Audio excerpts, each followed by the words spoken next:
Every e-commerce and general internet dweeb has fond memories of the mattress wars that waged across the web in 2016 and 2017, disrupting everything from blogs to Facebook marketing and just causing general mayhem. While that particular battleground has calmed down, it appears that another one is heating up. The D2C e-commerce wars are now moving from your bedroom and into your kitchen. There's a lot to learn here about marketing as well as product design, so let's jump right in.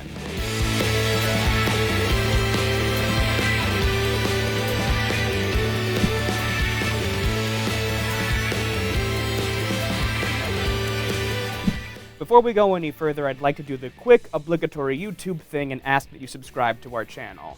We have a lot of great content coming out over the next couple of months aimed at marketers like you to help you grow your brands. Specifically, we're going to be leveraging the brilliant minds here at MuteSix to give you the most cutting-edge advice in the direct-to-consumer and e-commerce space. So make sure you hit that subscribe button and, more importantly, that notification bell as well, and keep joining us week over week as we keep exploring this fascinating part of the new economy. And with that out of the way, let's get back into the kitchen wars. First and foremost, I want to examine the fertile soil that this battleground grew out of, specifically in that pots and pans space. There's been a lot of specialty cookware brands that have existed for literally hundreds of years now that have made a really great jump into the digital space, specifically looking at Le Creuset and Stobe. These two companies have been around for decades and they're both French, which I don't know if that means anything, but let's roll with that data point. But they've also made really great strides in bridging the digital divide. Now, both brands have done well in the transition to digital, both by having strong web presences and doing a strong omni-channel game by being on the Amazon platform.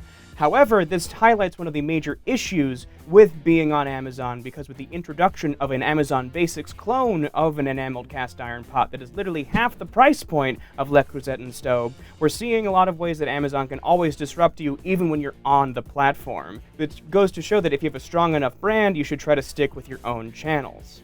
Meanwhile, in the pure play e-commerce space, one enameled cast iron competitor set to dominate the space is Great Jones. Great Jones started off with just an enameled cast iron piece for $145, but has now expanded into lots of different kinds of pots and pans across the cookware space. Great Jones is winning because of a strong combination of dynamic Facebook and Google ads, but where they're really shining is in the email space. They're getting around the considered purchase angle here by giving you as much education as possible via really strong email that shows how various celebrities utilize the Great Jones cookware. At least I assume there's celebrities. I don't know much about the pop chef space as I'm more of a corporate ghoul myself.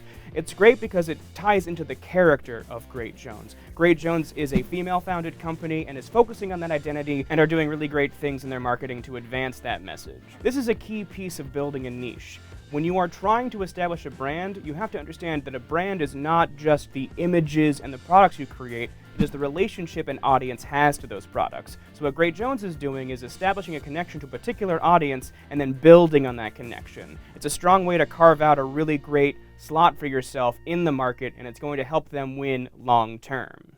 Another way to differentiate yourself is by using your product as an excuse to create a marketing niche. A masterclass of that is Caraway, a new cookware company launched this year that specializes entirely in ceramic nonstick pans.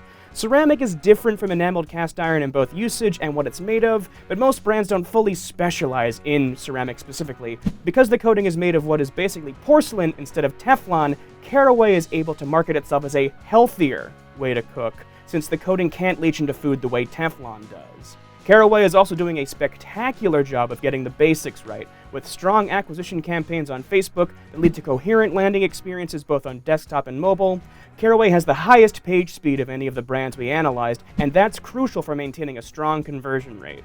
Caraway also was smart in ensuring that they launched with just a few months before the 2019 holiday season, meaning they could build momentum and explode into the holidays. Bonus points for strong on-site contextualization and coherent landing experiences across all their shipping cutoffs, which is something every brand out there should take notes on. There are lots of other competitors in the cookware space, but Caraway and Great Jones are killer examples of how to make considered purchases work in a pure-play e-commerce sense. Remember, if you're going to have a high price point, make sure you either do everything you can to educate your audience, think Kickstarter, or establish a niche in an already competitive space. But with that said, there's still plenty of room for this battleground to heat up even more. Please, as always, like, comment, share, subscribe, all of the YouTube things. Make sure you also check us out at MuteSix.com/live and get on our email list so we can hit you up with other kinds of content. Maybe check out our podcast as well. And as always, we like to leave you with peace. love, and ROI.